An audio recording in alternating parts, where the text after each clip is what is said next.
Dynamite. Let's put in this perspective. Was this a bad show? No. I don't need to even say a lot here. This wasn't a bad show. You had some decent wrestling and you got content. You did get some progression on certain things.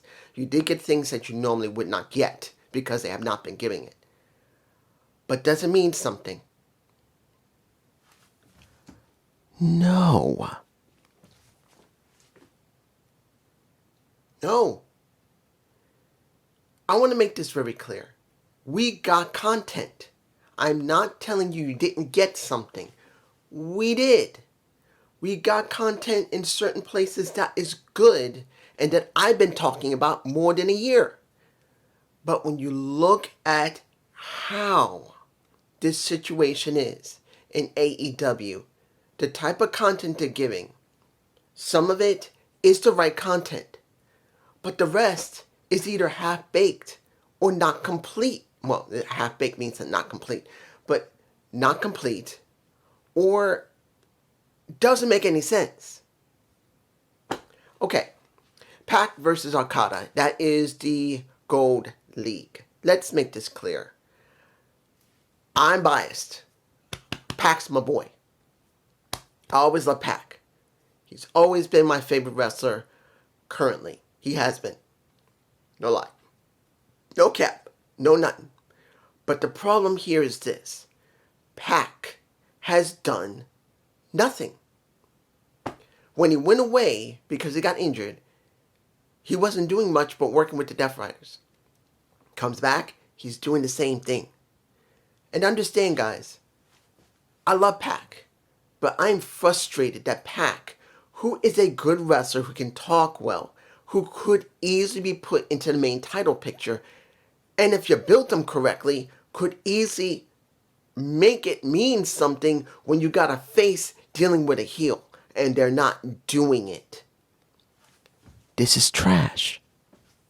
You have good wrestlers that actually can talk, that actually can hold a character, that can show personality. And the problem here is this. They're not doing anything. And Pac is one of those wrestlers. And it frustrates me beyond no reason that the only time you ever see him go into a title picture situation, like here, is just to be a body. And it angers me. Okada won this match. I'm not surprised Okada won.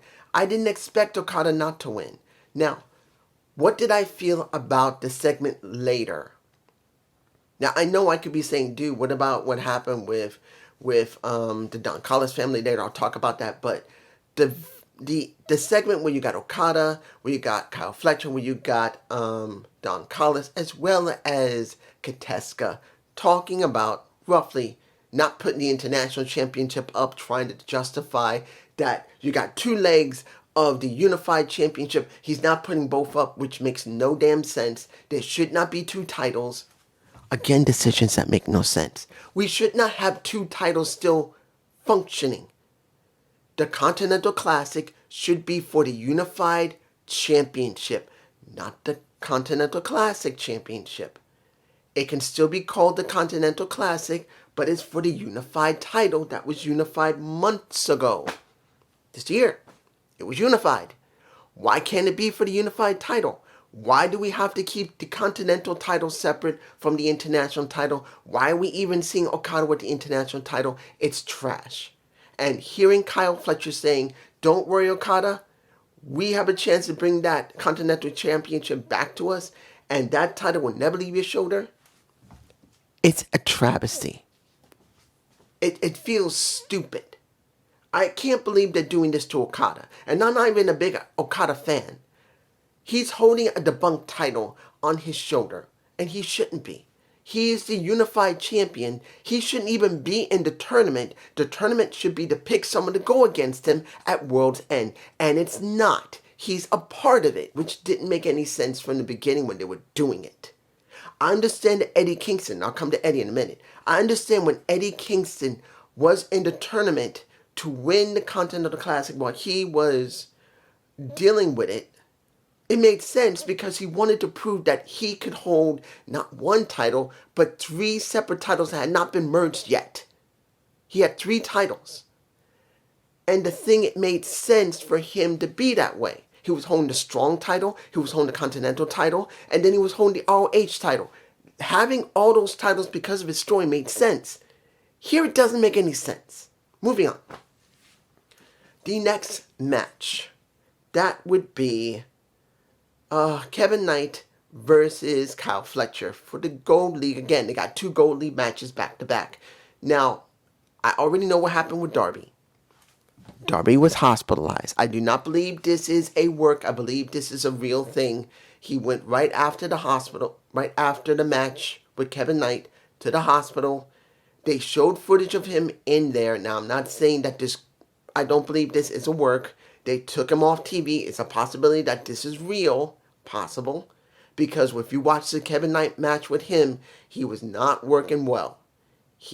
Let's make this clear. Darby has been put for the ringer ever since he's been back on TV, and after being dropped all that way by Pac onto a flaming hot table, and the work he's been doing, I am not surprised that he could have actually been injured.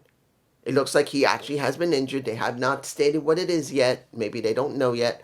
Or, if this is a work, I'll give it to him and say, you know what? Okay, this is a work. You got me. But I don't believe it. So Kevin Knight had to deal with Kyle Fletcher because he was one that took over that spot. Kyle won, didn't expect a Kevin Knight to win it. Let's make this clear. This Continental Classic right now, I'm being honest here, it's with all the established stars. No new stars much. There's very little new stars much. Just very few. And I wish there was, but there isn't much that are getting anywhere. The third match, that is,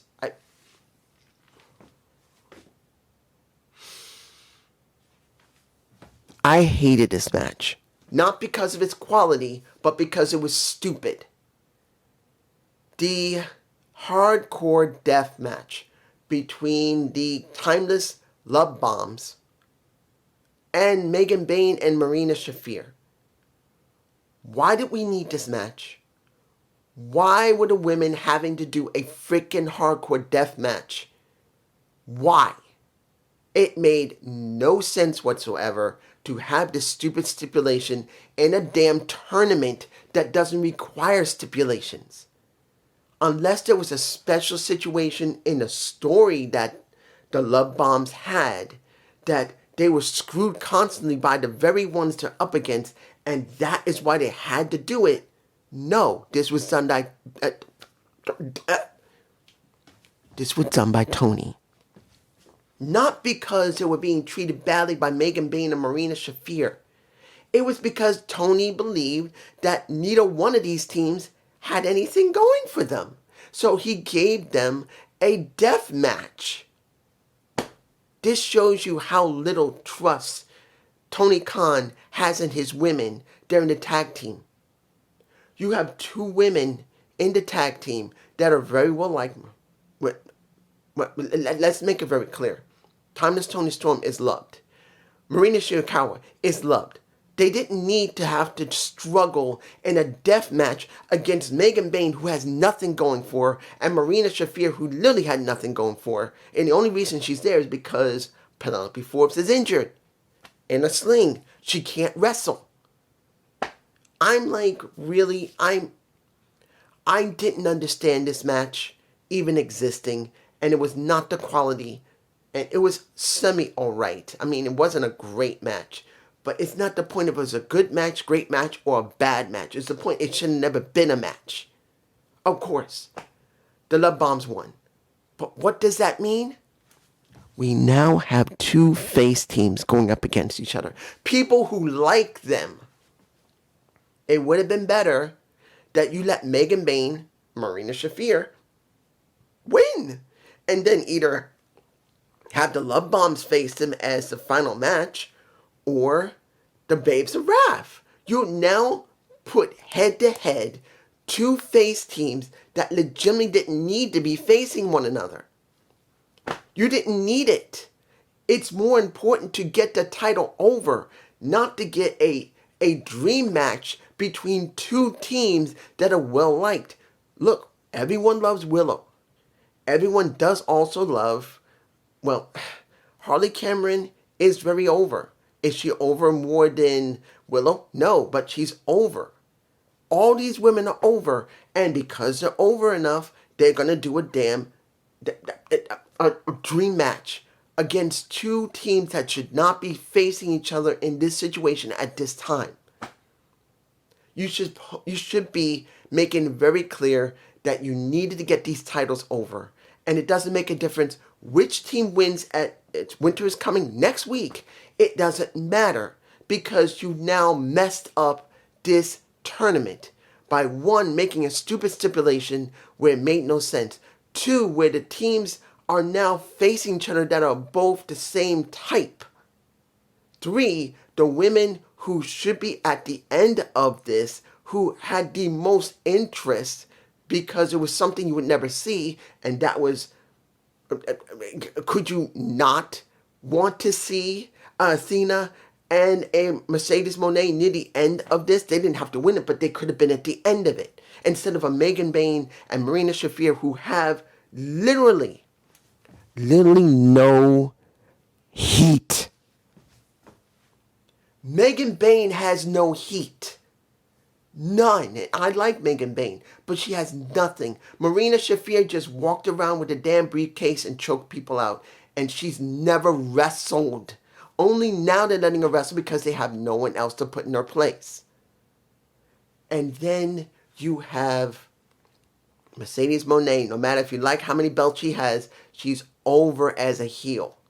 And then you got the forever champion in Athena, who would have been great to see at the very end. And you could have stuck either the love bombs against them or literally the Babes of Wrath, and it would have given you something. No. And look what happened. We got a vid pack for the Babes of Wrath. When was the last vid pack we got for individual tag wrestlers? Very few. And also, look, we didn't even get it from Megan Bayne and Marina Shafir. We got the timeless one and that sexy piece of ass in Mina Shirakawa. They had at least one other one.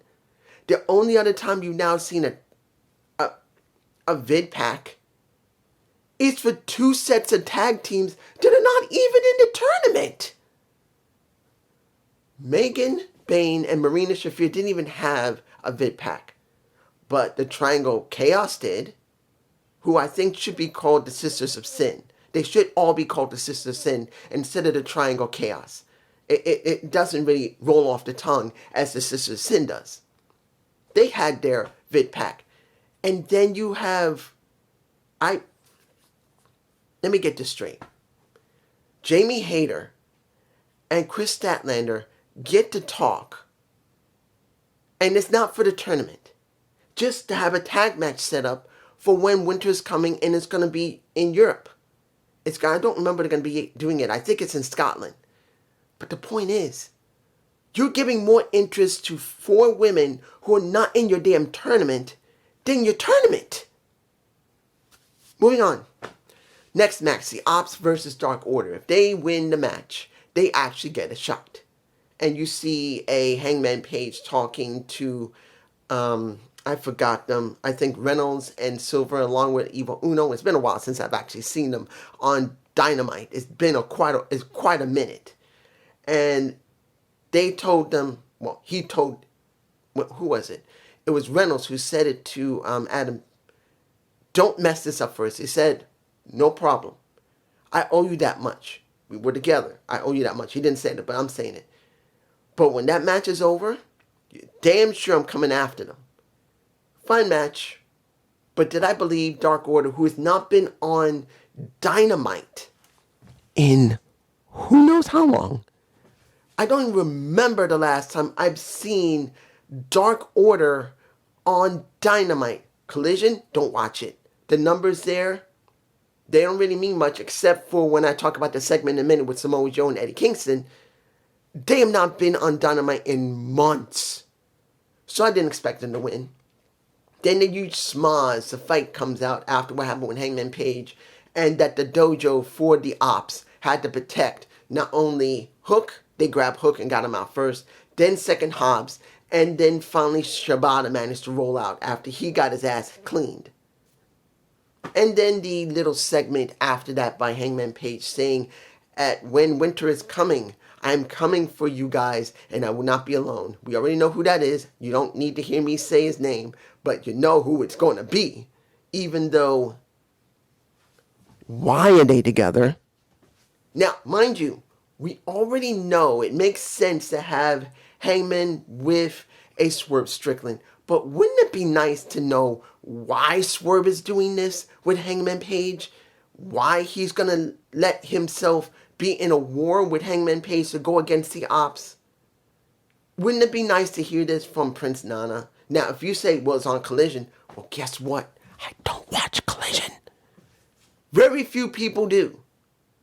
The numbers on Collision are way lower than on Dynamite or ROH. So wouldn't it be nice that they'd done it on Dynamite and not Collision or ROH, or better yet on YouTube where the numbers may even be lower? You should have it on TV, but no, we don't get that. So unless they're going to do this week, there you go.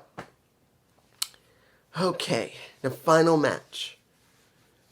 Still nothing. That's the best title I have for this situation. We literally had Moxley versus a Claudio Castagnoli. And guess who's on commentary? It is Bryan Danielson. Let's say this. It was a good match. Taking away from bleeding from Moxley again. But I want to say this. This was not about the match quality. In fact, the match was pretty decently good. Claudio Castagnoli is one of my favorites. Next to Pac. He's also someone that I'm like, why are they just shoving him into ROH? Why wouldn't they not just make him be believable? Because people could buy him as a badass. But no, they haven't done it. So we get this match, it's fine, and Moxley loses. The thing that gets me is not that he lost. It's that, what happened afterward? Tell me what happened. Moxley gets a tap on the chest by Claudio. Still friends. Moxley get a tap in the hand by Wheeler Yuta. The one next to him is Marina Shafir, who stuck around for a little while before she finally left. Then you see Pac and Claudio getting hugs. And Wheeler Yuta. Where is the dissension? Where is the point when they're going to say, okay, it's time. Mox, you need to stop fucking losing or we're getting rid of your ass. When? When are we going to see the Death Riders finally end? Look, I'm going to tell you this right now, straight out.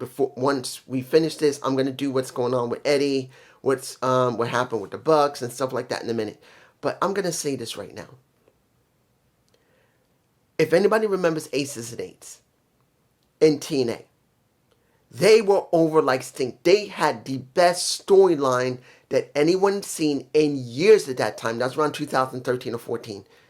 Their storyline was so good. Seeing Kiera Hogan, seeing Hulk Hogan there, seeing that Bully Ray screwed everyone, and that he was leader of the Aces and Eights. No one could buy it was him. No one could believe it was him. It was that over. See the Death Riders now. Same things will happen with Aces and Eights. When they overstayed their welcome, and everyone knew they overstayed their welcome, they went too far with that storyline, well longer than it needed to be, and by the end of it, everybody hated it. What do we got now with the Death Riders? The same thing.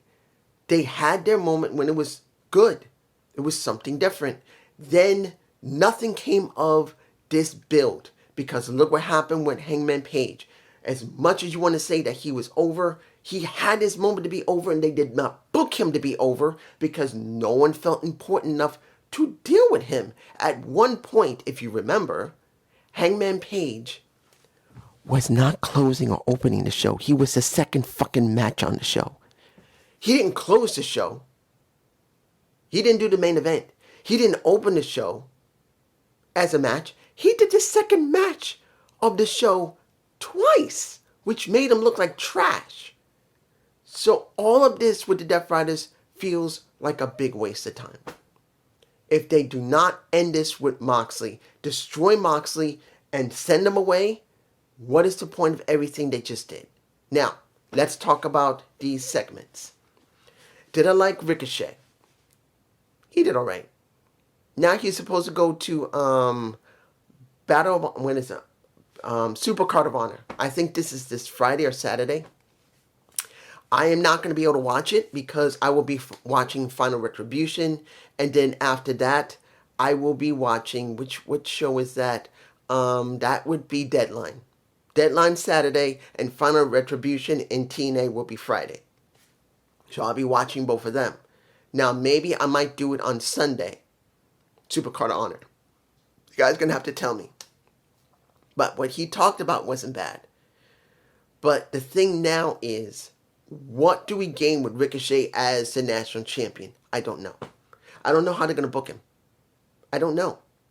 You now have floating around. Remember, you got floating around. You have the national championship floating around. You have the TNT championship floating around. You have an Intercontinental Championship tournament, which is for the Continental Championship, not the unified title. And around Okada's waist, or his shoulder, is the International Championship. And yes, I didn't mind Mark Briscoe talking about getting a match with Daniel Garcia, but the thing is that, will it be important for him? Will they make him feel important, or are they going to take the second tier title? The first is the World Championship, which is not being built very well. The second one is TNT. Is the TNT title going to be here? And the International Championship or the National Champion going to be here? I don't know. Next. The Bang Bang Gang and FTR. Am I interested? No. Now, yes, I know Juice Robinson is working with, I believe it's Colton, I believe. I don't remember. I think Austin is injured. Haven't checked him in a while, so let me give it to you like this. They don't feel important. Right now, we did get this video here, but I haven't seen them in weeks or months. I don't even remember. And yes, they had their situation on Collision, but who watches Collision? The numbers are terrible. Until now, final thing. Samoa Joe and Eddie Kingston. If you heard the reports, November 27th, on Collision, mind you, Eddie Kingston was talking. He wanted to go after Samoa Joe after he beats Shibata. Dude, he literally brought the ratings up. What did I tell you so long ago before Eddie got injured? Give the show to Eddie. Let Eddie run the show. Let Eddie, at the time, who was Continental Champion, let him be the one to be Collision's head. Eddie is one of the rare individuals, exceptionally rare. And let's put it in perspective. Did I like what Samoa Joe talked about Eddie? Trying to piss off Eddie, but also trying to say that he wanted Hook to learn because next to his dad being one of the best, and that he's under him, he believed he needed to go with someone and be at the bottom of the barrel. That's why he stuck him with Eddie. And what Eddie said, and Eddie is one of these rare individuals who knows how to talk, to touch you in the heart.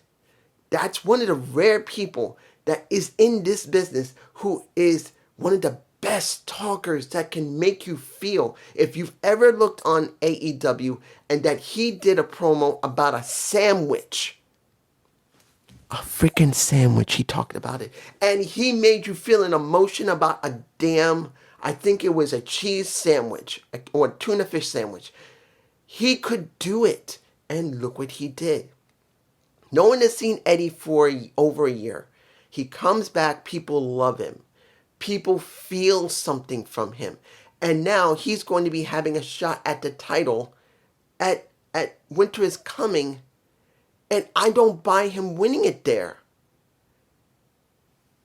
And I'm like, you're going to give us a match that should have happened over a year ago, before he got injured, for Eddie to have an opportunity at the world title.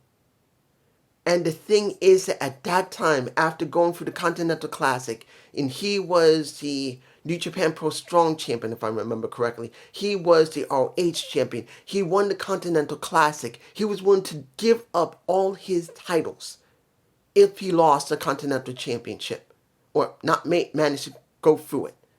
He's one of the rare individuals that AEW could literally use and build a brand around, and they can't do it. They can't bring themselves to use someone that people legitimately love. People actually feel an emotion from. He is one of the rare ones. And no, you're about to sacrifice him at not World's End, but Winter is Coming. Now, if they did give Eddie that win, then what did Samoa Joe feel like? If Eddie did win at Winter is Coming, that means Samoa Joe's run means nothing. And yes, you heard Hangman Page say, I don't care if it's Joe, I don't care if it's Eddie, I'm getting my damn title back. But the point here is this. They have not structured the main title scene correctly. I don't care what anyone says. Hangman Page was the culmination of what they expected things to be. Now, if it was originally Darby that they wanted to put that title around, he wanted to go to Everest, and he did, and it messed up everything. It's not the point if he had the right to go. The point is that they had plans for him. That got thrown out the window, and Hangman Page was their alternate. They built him properly, but then when they gave him the title, they gave him no one to face. No one that meant anything. Next to so many people being injured, who did they build up properly? Nobody. So now, Eddie Kingston, who is one of these rare individuals that is so over that he hasn't been seen for more than a year. He comes back in the last few months, and the ratings on Collision are so bad that he, on the 27th of November, managed to bring the ratings up a little bit by just being himself. And now you're about to sacrifice him, probably not at World's End, but Winter is Coming. It just feels such a waste. Still nothing. And mind you, I loved hearing what Eddie said because he did a great job. And I want to see this match because for me personally, it means a lot to me because when he was trying to build his rise, I truly believed CM Punk, Samoa Joe, and Bryan Danielson, he should have gone through all of them to gain the prestige and respect that he deserved. And he never got it. He only got it from Claudio. And he got it from Bryan Danielson, but he never got it from Punk because he left before it happened. It sucks, but this is just how it is. And I hope you enjoyed this Dynamite review. Please give me a comment below. I will be filming some more goodness. I actually have one already done, and I will be uploading it tomorrow. I hope you like it. Peace.